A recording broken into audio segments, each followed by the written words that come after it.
Chip, we heard from you first. Perhaps you want to give us a few of your key takeaways from today's presentation.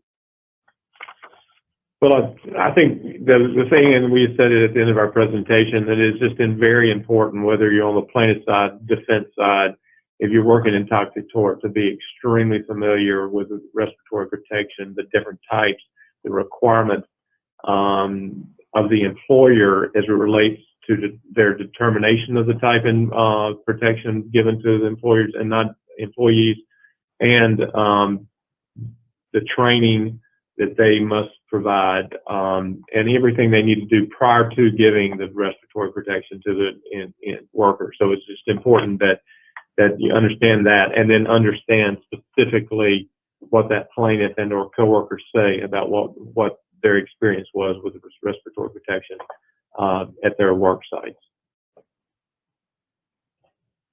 Thank you so much. Anne, we then heard from you. Perhaps you want to close us out with a few of your key takeaways from today's presentation.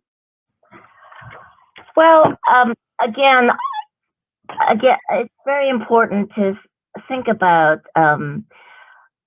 genetic possibilities and to investigate genetic possibilities in terms of the causation of mesothelioma and other cancers.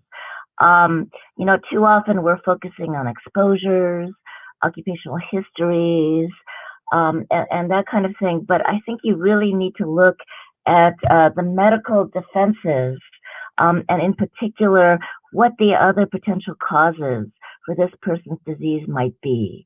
So being able to look very carefully at the medical records, doing an investigation, taking depositions of treating physicians, hiring the right experts.